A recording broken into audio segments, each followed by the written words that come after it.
Alright everybody, thank you for joining me for part 2 of my reaction to I Think I'm Going Bald and Lakeside Park from Rush. So these two songs surprised me a lot, and I'm glad I went into this with an open mind because I've heard things about I Think I'm Going Bald specifically that people have kind of like talked crap about it, said it's the worst song and what in the world were they thinking and why were they writing music like this. Maybe it's just more of a lyric problem that people have with this song because from a musical standpoint, I thought it was fantastic. I enjoyed every second of that song. I mean, the guitar tone was so fat and he's playing this rhythm bit, you know, kind of single notes way down low with these bends, and it's awesome. And then the guitar solo, kind of towards the end, the rhythm was super simple, just these kind of big chords that were sustaining for a little bit, but the lead guitar over it, and the bass grooves and the drums, everything was just really, really cool. And that's when I said about Bastille Day that I was missing something. That's kind of what I was missing, is that just kind of in your face, just straightforward, just this is us just playing and having a good time. As much as that song gets a bad rap and people don't really seem to like it that much, I thought it was awesome. That's my personal opinion, but I was very pleasantly surprised by that. Man, just cool, cool, cool. So then going into Lakeside Park, didn't know what to expect because, you know, the difference between track 1 and 2 on the album is pretty stark contrast, very different stylistically. And then so going into track 3, I'm like, all right, what are we going to have here?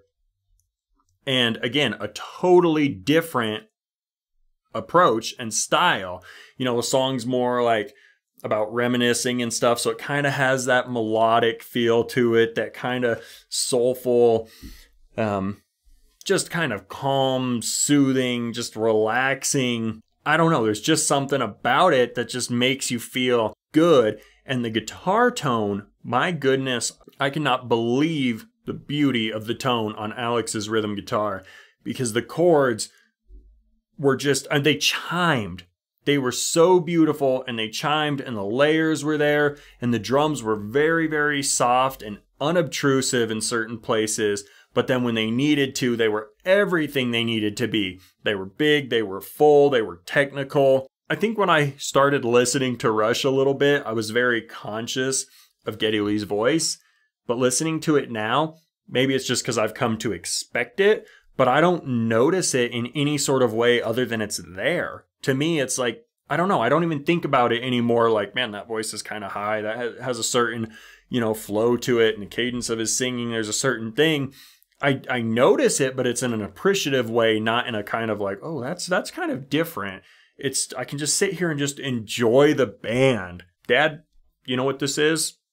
I know you might see this. This is me having become a Rush fan. So all of your years of hard work paid off. And Mom, thank you, both of you.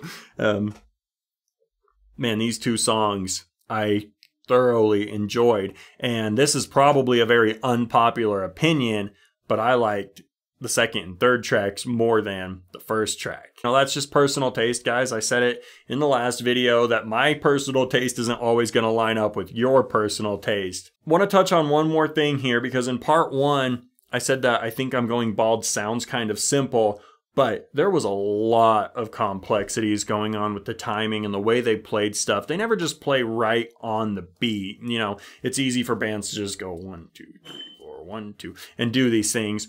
They don't really do that. They get, you know, in between beats and they'll hold off for a beat and they'll do this stuff that just really makes it stand out. And from the perspective of a musician listening to it, you know, I can always kind of judge things based on like, well, how easy or complex would that be to play? And, you know, things that are usually just a 1, 2, 3, 4, it's really easy. But when you have things that are like a 1, 2, 4, it's kind of like, whoa, man, that stuff's cool, and you really got to pick up on a little more. You can't just kind of go like this, and that's even when they do 1, 2, 3, 4. But man, really cool. So far, you guys, and I know this album got bad reviews, I am really enjoying it. I think there's some fantastic songwriting here. Very, very good musicianship. We'll see. I mean, technically there's like 2 more songs left, I think. Yeah, there's 2 more songs, and one of them is over 12.5 minutes and one of them's almost 20 minutes. So those will be fun.